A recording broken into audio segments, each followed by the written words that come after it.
France versus Spain खूप one side match झाली. असं वाटतच नव्हतं की फ्रान्स ही मॅच खेळते. याचं सर्व क्रेडिट जातं स्पेनच्या मिडफिल्डर्स आणि डिफेंडर्सला. कालच आपण म्हणालो होतो, जर स्पेनने एक गोल मारला तर ते नंतर गोल करून देणार नाहीत आणि त्यांचा डिफेन्स त्यांना खूप त्रास देईल. त्यामुळे 16 गोल्स जे फ्रान्सने स्कोर केले होते त्याच्या पुढे स्पेनने जे क्लीन शीट ठेवलेले त्याचा विजय झालेला आहे. उनाय सिमॉन, लापोर्टे, रॉड्री या तिघांचं विशेष कौतुक केलं पाहिजे, कारण त्यांनी ओलिसे आणि एम्बाप्पे यांना पूर्णपणे गेमच्या बाहेर ठेवलं होतं. त्याच्यानंतर 22व्या मिनिटाला डीएनएने पेनल्टी बॉक्समध्ये लामिन यामालला एक किक मारली, त्याच्यामुळे त्यांना पेनल्टी भेटली आणि ते मिकेल ओयारझाबालने खूप छान पद्धतीने सुंदर अशी पेनल्टी शॉट करून स्पेनला 1-0ने लीडमध्ये टाकलं.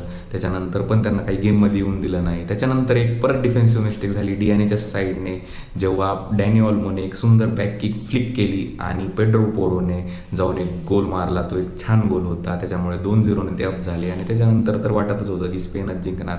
पहिल्यांदा जे सुपर कॉम्प्युटर्सने प्रेडिक्ट केलं होतं की स्पेनच या वर्ल्ड कपमध्ये विनर ठरते, तसंच व्हायला लागलेलं आहे. लामिन यामालने बोलून दाखवलेलं की तिसऱ्यांदा ते त्यांना हरवतील, ते त्यांनी करून दाखवलेलं आहे. ट्रिबल्स पण सुंदर घेत होता, शॉट्स पण चांगले घेत होता. एक गोल त्याचा ऑफ साईड डिसॉल्व पण झाला होता, त्यामुळे तो पण चांगला खेळला.